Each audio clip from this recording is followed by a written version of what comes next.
How y'all doing? I am not going to lie. Today has been all over the place. Up, down,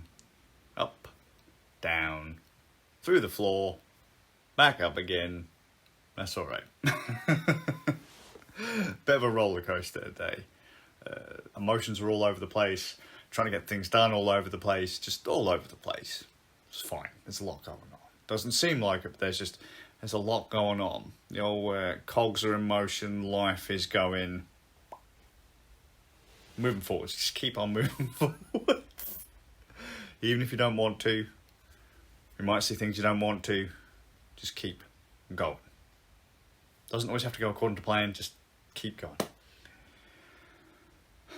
I've only had 2 real highlights of the day, but they don't mean anything to anyone other than me. So yesterday I started streaming again for the first time since Saber came down, and I fired up East 9, and I got all the way up to the end chapter of East 9, and then I stopped. I only have a limited time to stream, I stopped. Today was almost certainly, it was guaranteed to be the last stream of East 9. East 9 being the most recent game in the East series starring Adol Kristen, which, by the way, bumped me up even higher because I keep on getting asked stupid questions about the East series. I'll get to that in a second, right? Final chapter. We got through it. It took going on a good 3.5 hours, but did it. And my gods, giving Adol's voice actor more lines, I wasn't entirely sure how I felt to that. But other than that, I really enjoyed it. When I first played it, I was unsure. The story was a bit, The game takes place in Balduke. So it's in this big city, the city of Balduke, whereas other games take place in like an area with like a few villages and or an entire like kingdomy bit where you deal with different tribes and stuff like that. But in this case, it was a city and some like little ruins around the outskirts of the city. I was concerned. Plus, you then had the additional stuff of the monstroms. The monstrum curse is what is put on Adol and a group of people at the start of the game, and you have to figure out how to stop it or what's causing it and be on your merry way whilst trying not to be captured by the Roman army and all sorts of stuff. You're in a Roman city, well, you're in a Galil city, but it's being occupied by Rom, so whatever. Without going too hardcore into the story on that, but the game with the powers of the monstroms, the game was a lot more there was a lot more verticality in this game versus other East games, and initially it was a bit weird, but as time went on, maneuverability was fantastic. Combat was fantastic. Cheese, just like it's been since East 7, but so fun when you just cleave down loads of enemies. The soundtrack, absolutely beautiful. I wasn't sure how I would feel to that either, but it all came together in the end.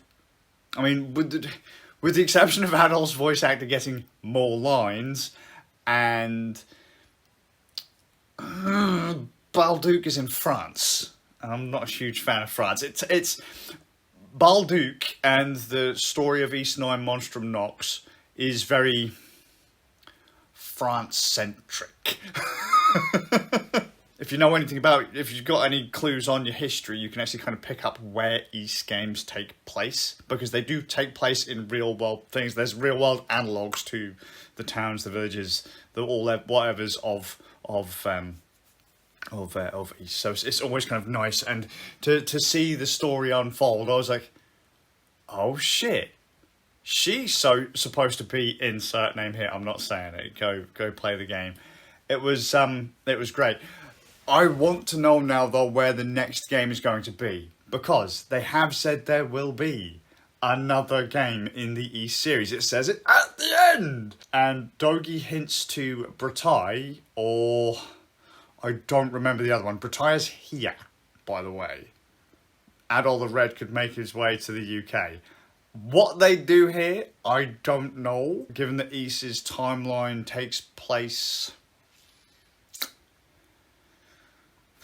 I don't want to say anything, so that might give spoilers, but there's plenty of stuff that could go on, but I'm curious where they go with it. And the stupid question I always get asked, why can't we have an East game without Adol the Red? Adol the Red being the main character of the series. He's the hero, the adventurer, Adol.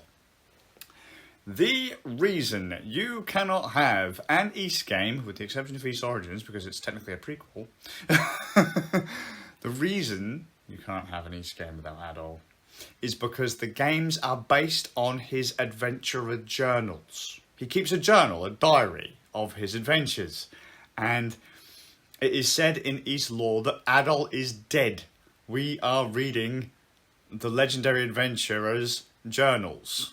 That's how we're experiencing the game. That's what it is. We are sat reading his journals. And at the end of East 9, it says that we'll be reading his next book. So, and I've been saying this for years, but everyone's like, oh, why does it almost have to be Adolf? Because it's his fucking... They're his books. East 9, East Origin is an interesting one in that it's the origin of the kingdom of East, which is where East 1 and 2 take place. Well, technically East 2. East 1 takes place near East, but yeah, it's East Books 1 and 2. That's what they should be, East Books 1 and 2. Falgana, Salsetta, and all that. So, you know, just, there you go. But I was really, really, really pleased. I was like, oh, that was so good. Towards the end of it, I was surprised. I mean, I love East games. They're fantastic. Just that one, it really did start to resonate with me towards the end. I was like, wow, that's actually really fucking good. I will happily play it through again at some point. I know that a lot of people didn't like the defense mini games and stuff. But and the other weird one was that it didn't have multiple endings like East 8. That one kind of threw me. I don't think East 7 had multiple endings, and I don't think Salsetta had multiple endings. And those are the ones based on East 7's engine, which 8 and 9 are as well. So I was like, will it have multiple endings? Apparently it didn't. So I'm pretty chuffed with that. It was, really, really, really, really, really fun. The other highlight of the day, Rand Nerds Game Night. It's not often I say that Rand Nerds Game Night is a highlight, but the lads and I, Ram, Zaba and I, played Demio. I was playing on the desktop version. They were playing in VR, which was neat because they've gone back from desktop to VR. It plays way better in VR. Demio is a fantastic game. Tabletop board game in VR. Absolutely brilliant. We took on Scenario 2, because it takes place like Dungeons & Dragons. You get modules of levels, so you get like, oh, this is what you're doing in the thing, and then you have to travel around the dungeon and take on the boss and stuff like that. We took on Module 2, the Rat King, and we fucking did it. We steamrolled the bastard, and it was great. I will leave any footage for Ram to cut in for Rand Nerds Game Nights, the summary video, because that was fantastic. When we first saw the Rat King, we were like, shit, we're done. But no, we did it with very little trouble actually. So actually getting to the Rat King was harder, but the fight itself was easier than the first one, the first boss in Module 1. So next up will be Module 3, and I believe they've just released a 4th module, so I've never done 3 or 4, so if there is a 4, I think there's a 4. I'm sure they released that in June. Looking forward to steamrolling the rest of the game. Really, really, really fun. It's been a nice night. I've also had the opportunity to talk to DeWald and a few other folks today, and that's been nice. Especially given the roller coaster that we're in or on right now. But with that said, I've got some bits to do and I would really like to go to sleep because I didn't sleep last night. I crashed out. I've had a power nap on the sofa whilst watching Triple KO, the podcast. I'm gonna get things done and go to bed. So I hope you're well, and I'll see you all with a bit of luck in the next one.